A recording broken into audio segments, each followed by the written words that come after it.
बिस्मिल्लाहिर्रहमानिर्रहीम। अस्सलाम वालेकुम। एग्रीकल्चर पाकिस्तान की तरफ से उज़ैर अहमद।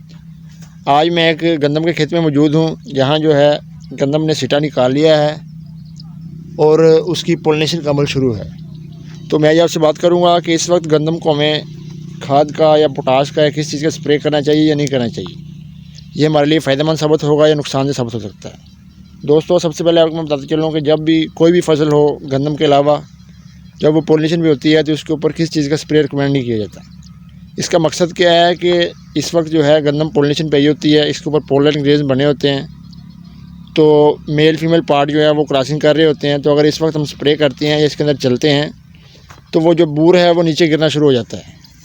जब वो नीचे गिरना शुरू हो जाता है तो इसकी वजह जो है मेल फीमेल पार्ट अच्छी तरीके से क्रॉसिंग नहीं करते और हमारी जो गंदम की फसल है उसके सिट्टे के अंदर पत्तल रह जाती है, या जो उसका पोलन ग्रेन्स हैं वो अच्छी तरीके से मिलाप नहीं करते।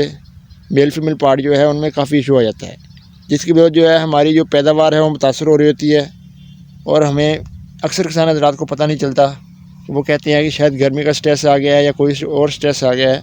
इसके लिए ज़रूरी है कि जब भी गंदम की फसल की पोलिनेशन हो तो उस वक्त आप इसके ऊपर कोई भी फोलियर स्प्रे करने से गुरेज करें, ताकि आपकी पोलिनेशन का अमल मुतासर ना हो और आपका सिट्टा लंबा बने, जानदार बने, उसके अंदर जाने जो हैं वो अच्छे बने, दानों की तादाद ज़्यादा हो, ताकि आपकी पैदावार में इजाफा हो सके। तो उम्मीद है हमने जो वीडियो बनाई है कि पोलिनेशन के दौरान स्प्रे करना चाहिए या नहीं करना चाहिए, ये आपके लिए मालूमात साबित होगा। गुजारिश है कि हमारे चैनल को लाइक करें, सब्सक्राइब करें, ताकि हम मज़ीद ज़राअत के हवाले से आपकी खिदमत में वीडियो लेकर हाजिर होते रहें। अल्लाह ने के बाद।